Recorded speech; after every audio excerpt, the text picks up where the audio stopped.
యెహోవా ధర్మశాస్త్రమందు దివారాత్రము ధ్యానించువాడు ధన్యుడు అంట. దేవుని యొక్క తలంపు ఆ మాటల్లో మనకు అందుకోగలిగినప్పుడు ఒక గ్రంథంతోనే ఒక చాప్టర్తోనే మనం చదువుకొని ఉండలేం. నేనైతే యవ్వనస్తులు ఖచ్చితంగా బైబిల్ తెలిసి ఉండాలా అంట. ఇక చూడండి, ఇక చచ్చో చెడో అమ్మ ప్రార్థనకో అయ్య ప్రార్థనకో కాపరి ప్రార్థనకో ఎట్లో ఒకట్లా తరలి నువ్వు చచ్చి పరలోకానికి వచ్చావు అనుకో యవనస్తుడా, సరే ఇక అక్కడ అయితే నీకు ఇక్కడ చూడు ఇంట్రడక్షన్ స్టార్ట్ అవుతుంది.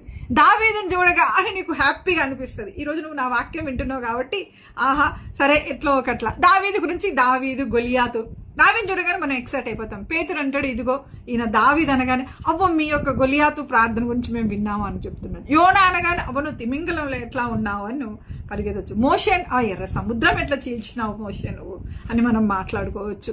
దానియేలుని చూడగానే ఇంకా ఫుల్ ఎక్సైట్మెంట్, అదా సింహాల బోన్లు అసలు ఎట్లున్నావు